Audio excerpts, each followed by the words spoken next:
સમીકરણનો શૂન્ય એકદમ સરળ રીતે એક જ સ્ટેપમાં શોધતા શીખીએ.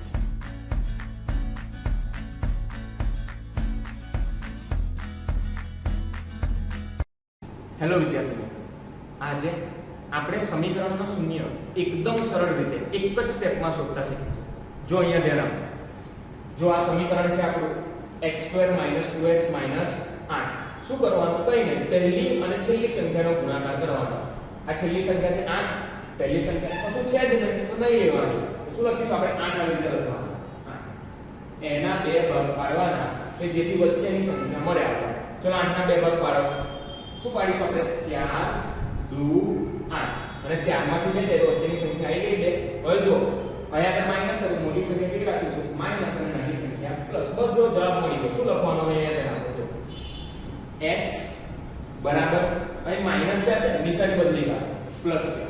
જો અથવા તો x બરાબર અહીં પ્લસ 2 છે તો માઈનસ 2. નહીં કે એકદમ સહેલું, લાંબી રીત કરવાની છે નહીં. જો બધા ફટાફટ આપણે ગણી કાઢીએ. અહીંયા ધ્યાન આપો.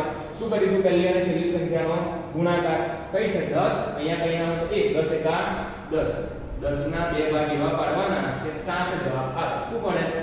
5 2 10. 5 અને 2 7 થઈ ગયા. શું લખવાનું? કઈ ના આવે, x લખી દો, જવાબ નહીં. બરાબર અહીં 5 છે, પ્લસ છે, એની જગ્યાએ શું લખવાનું? માઈનસ, નિશાની બદલવાની, -5. અથવા બીજો શું મળે? x બરાબર 2 છે, પ્લસ છે, એની જગ્યાએ શું લખવાનું? -2. ચલો હવે આ તો હવે જો હવે થોડું ધ્યાન રાખો. અહીંયા આગળ જો x2 ના સહગુણકમાં કોઈ સંખ્યા હોય તો શું કરવાનું? જો અહીંયા ધ્યાન આપો. પહેલા તો એ જે કરીએ છે બે સંખ્યાનો ગુણાકાર પહેલી અને છેલ્લી. 5 ચોક 20. ચલો 20 ના બે ભાગ પાડ્યા આપણે, જેથી 9 આવવા જોઈએ. શું પડે? 20 ના બે ભાગ પાડે 9. 5 ચોક 20.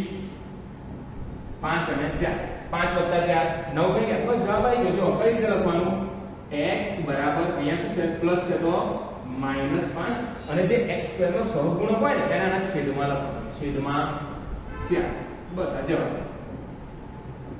અથવા શું લખીશું આપણે? x બરાબર અહીંયા શું છે?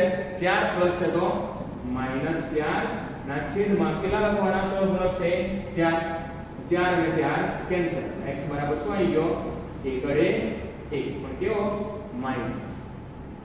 ચલો અહીંયા આ તો આવડી જવું જોઈએ તમને બધા. ચલો ફટાફટ કરી દઈએ. 6 તારીખ 18 ના એવા બે ભાગ પાડો કે 7 જવાબ આવવો જોઈએ. કયા પડે? 9 2 18. 9 માંથી 2 જાય તો 7 આવે, પણ એ 7 કેવો છે? માઈનસ. તો મોટી સંખ્યા કેવી રાખવાની? માઈનસ, નાની સંખ્યા પ્લસ. હવે તમને બધાને આવડી જશે. શું કરવાનું? x બરાબર જે સંખ્યા છે કેટલી છે? 9. તો 9 ના છેદમાં સહગુણક કેટલો છે? 6. અહીં માઈનસ એટલા માટે મેં અહીંયા શું લખ્યું? પ્લસ, નિશાની બદલવાની. ચલો 9 ને શું લખાય? 3 તારી 9. 6 એટલે 3 2 6. 3 3 કેન્સલ. એટલે આપણે x નો જવાબ શું આવી ગયો? 3/2. અને હવે બીજો જે છે એ તમારે જાતે શોધવાનો છે, જાતે હોમવર્ક તમારો.